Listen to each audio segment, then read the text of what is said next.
Hi there, I'm an anarcho-spiritualist, which is someone who believes in the consistent application of rules in society such that our wonderfulness can be expressed as opposed to being repressed by our collective intent in regards to what we think, blah blah blah blah blah blah blah. I just want to keep going.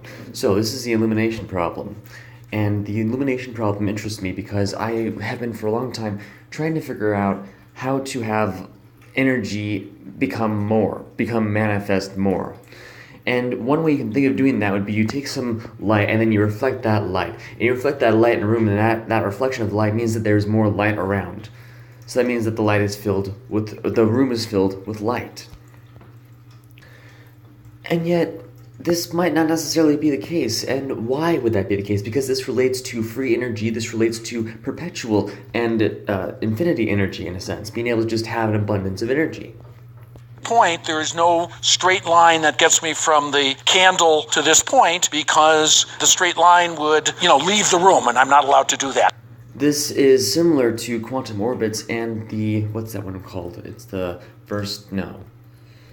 prime directive, and why we have amnesia about our previous past lives. The original problem about illumination was asked in the 1950s. One question was, does every point illuminate every other point? The first example where this was solved in a way, and that was by Roger Penrose, who is an English mathematician and physicist. What he did was... And what I'm going to argue is that the difference here between this one and the next one he talks about is actually not that much of a difference. They are actually symmetrical solutions. And I'll explain that as he goes through and says, well, they're different, and I don't know how to relate this, but I'm going to explain it to you in a moment here. He draws the top half of an ellipse, and he draws the bottom half of an ellipse, the same ellipse, but doesn't connect them. And instead, he draws a mushroom, and then a similar mushroom on the other. So this is kind of how an eye works. It turns everything inside out, like space-time or time-space, or like ghosts in time-space. Other side, the red point here is the focal point of... And here at the end part, we have the observer. And this looks a bit like a quantum slit type of experiment in a sense.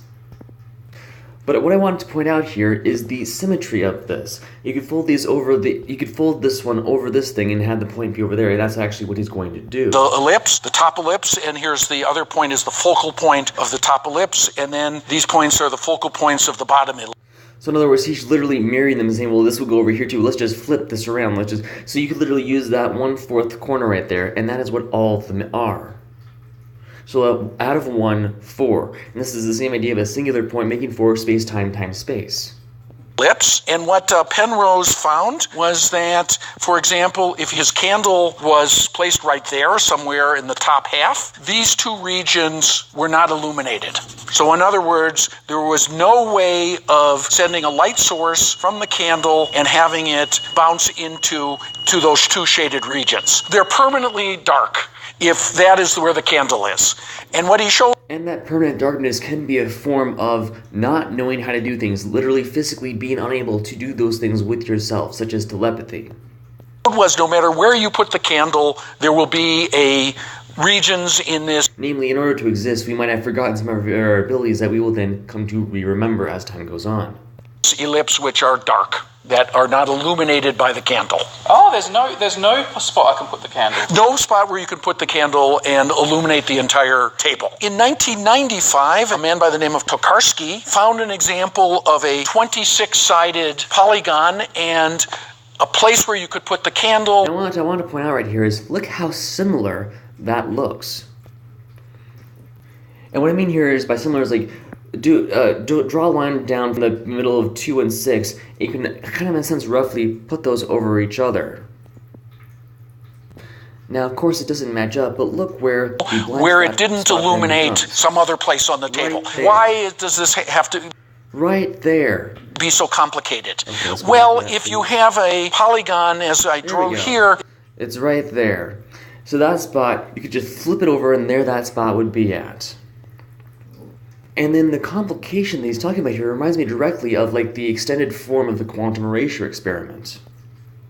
Wrong button. It's sort of hard to decide when you send a light source out where that beam of light is going to go. So this problem of what you illuminate is possibly pretty complicated. And so that's why this first example, there was a point right here, put a candle. He found a single point which was not illuminated by that candle. Now, the difference between this and the Penrose example was, in the Penrose example, there was a candle and there was a whole region, two of them, which were not illuminated. And this example is somewhat different. And this was kind of the only point that wasn't illuminated. You could get to any place in this room except if you were standing right. If you stood right there at that point, you would be in the dark. But everywhere else, you would see the light from the candle. So it's a little different. But like it's an infinitesimal point. It's a single point. You can think of it as infinitesimal, but it's a single point as opposed to a whole part of the room. And your person is standing right at that place. That person is in the dark. Somebody standing right next to that person is in the light. So and that is it bounds into those two shaded regions. They're permanently dark if that is where the candle is. And what he showed was no matter where you put the candle, there will be regions in this ellipse which are dark, that are not illuminated by the candle. Oh, there's no spot I can put the candle. No spot where you can put the candle and illuminate the entire table. In 1995, a man by the name... This is how our eyes work. This is how our minds work. This is why the Illuminati exist. That mushroom cloud is not an accident. That is part of the structure of the universe, of your consciousness as an existent and non-existent being. If you would like to have a more direct impact on your social media, visit and go to and use minds.com.